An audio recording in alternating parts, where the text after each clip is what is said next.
This episode of Techno Buffalo is brought to you by Full Sail. What's going on, guys? Mark Linsengen here from Techno Buffalo, and today we'll be giving you guys our full comparison between these two flagship devices, the Samsung Galaxy Note 4 and the iPhone 6 Plus, two of the most popular smartphones out in the market right now.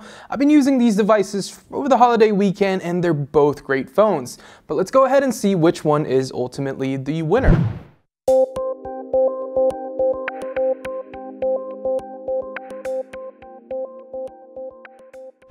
The iPhone 6 Plus sports a 5.5-inch 1080p display, while the Note 4 comes with a 5.7-inch 1440 QHD display. The iPhone 6 Plus is equipped with Apple's latest dual-core A8 chip, clocked in at 1.4 GHz with 1 GB of RAM, while the Note 4 is equipped with a 2.7 GHz Snapdragon 805 processor with 3 GB of RAM. The Note 4 features a 3220 mAh battery, while the iPhone 6 Plus features a much smaller 2915 mAh battery. Both feature fingerprint scanners, though the Note 4 features an IR blaster, a heart rate monitor, and the S Pen. The iPhone 6 Plus comes in 3 different storage options from 16 GB, 64 GB, and 128 GB, while the Note 4 has 32 GB of expandable storage up to 128 GB via microSD slot. Now, the Note 4 will set you back for $299 with a 2-year contract, while the iPhone 6 Plus will set you back for $299 for the 16 GB model.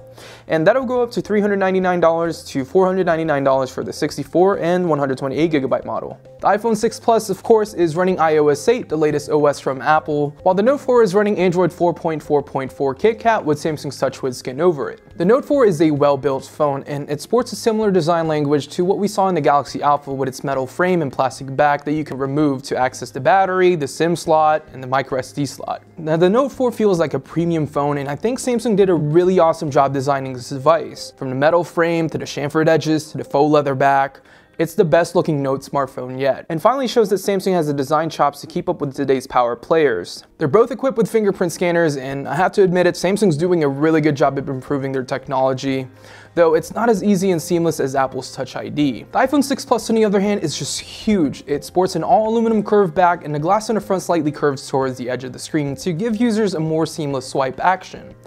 However, it's just slippery, there are ugly antenna bands in the back, and that camera hump. It's just not as good looking as the Note 4.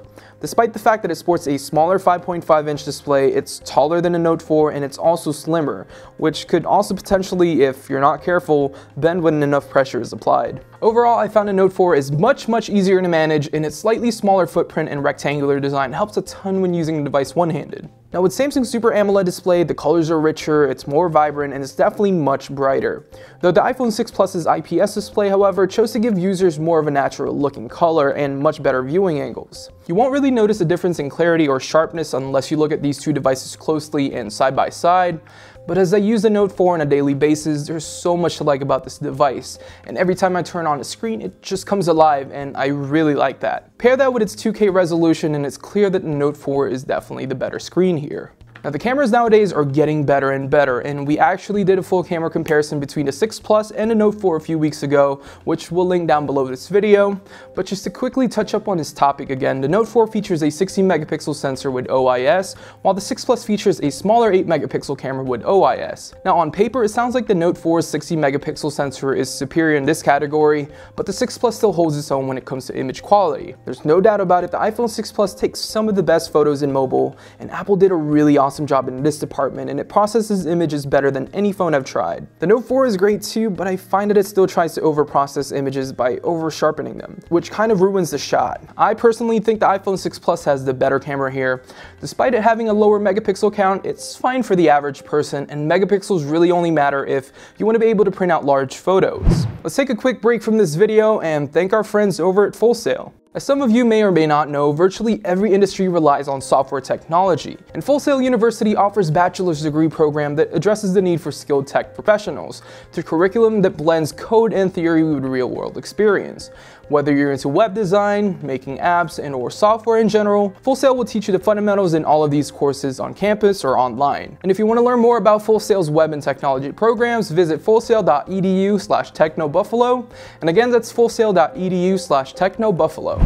These are the two best smartphones out right now, and the Note 4's quad-core Snapdragon 805 processor with its 3GB of RAM is plenty powerful to do everyday tasks like browsing the web, watching videos, and playing 3D games. Though the iPhone 6 Plus is no slouch either. It runs on the latest A8 chip from Apple, and it runs exceptionally well alongside the Note 4. Now, during day-to-day use, both phones are well equipped to handle pretty much anything you throw at them, whether it's playing games or just watching movies. Both can handle tasks no problem. Occasionally, I'd experience lag on the Note 4 when quickly switching between apps or using multi-window, but that's not really out of the norm, and I can say the same for the 6 Plus. I'd experienced random reboots and apps shutting down on their own, and these are some of the things that we really can't explain. Now, when choosing which smartphones to buy, battery life is usually one of the main factors that consumers are looking for. The iPhone 6 Plus features a 2,915 mAh battery, while the Note 4 features a bigger 3,220 mAh battery. I would average about a full workday on both devices, which isn't bad by today's standards. The Note 4, however, lasts just a tad bit longer than the 6 thanks to the bigger battery, but both are also running two different operating systems, which we'll get to in just a second. The Note 4 also came with its own adaptive fast charger, which can get you enough juice in 15 minutes to use for a few more hours, which the iPhone 6 Plus doesn't offer. So when it comes down to performance, both are tied and they perform exceptionally well, but battery life definitely goes on the Note 4 for this one. Now, since they're running different operating systems, one is running Android and the other is running iOS, both perform differently. Now, one of the best parts about using Android is the ability to customize your device from the lock screen to the home screen to the launchers. It's great for making your device your own. But the great thing about the Note 4 is using the Note 4's S Pen. Some people use it on a daily basis and some don't, and that's fine, but the S Pen isn't just for writing notes or doodling. You'll be able to do a lot of different actions like highlighting a particular section on a website, which will translate that into a text, and it could also give you the URL. Then you'll be able to jump straight into that site with just a click of a button. Now, the S Pen works almost like a mouse on your phone, and if you're doing a lot of typing, cutting, and copying, this is definitely an asset.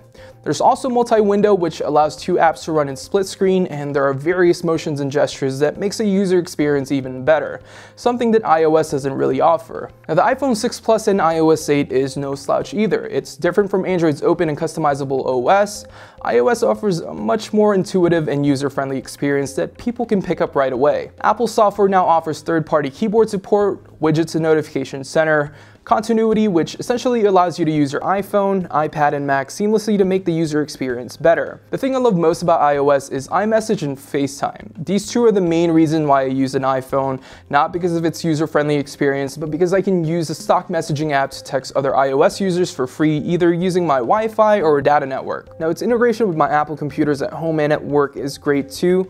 Everything syncs automatically, and it's something that Android doesn't really seem to offer out of the box. Now, there are some messaging alternatives in the market, but iMessage is my go-to service. The iPhone 6 Plus with iOS 8 also features Apple Pay, a new mobile payment service that uses the iPhone's NFC chip. Apple's trying something different with Apple Pay, as it uses a unique device account number to encrypt and securely store your credit cards through a dedicated chip in the iPhone. It's secure, fast, and it uses Touch ID to authenticate payments, which is pretty cool to see for a mobile payment service. If I were to choose an OS, I'd choose iOS over Android, and that's because it fits in what I do on an everyday basis. I use iMessage a lot to text friends internationally, and FaceTime using the phone app works without using a third-party app. In the end, the Galaxy Note 4 comes out on top, both on paper and during real-world use. Sure, the iPhone 6 Plus offers a terrific camera and exceptional app ecosystem, but the Note 4 ends up offering more in the long run, especially for the power users. The S Pen raised the experience to new heights, while Samsung's device also offers a better screen, larger battery, and memory expansion support. It's also the most beautiful Samsung phone yet, rivaling even Apple's all-aluminum flagship. Apple may have gone big this year, but Samsung has been doing this for years, and the Note 4 is a great example of how a supersized phone should be done. Thank you guys so much for watching this video, and if you guys would like to see more, make sure to hit that subscribe button down below. And we'd like to play video games every now and then in this office, so make sure to check us out at twitch.tv/technobuffalo, and we hope to see you guys there.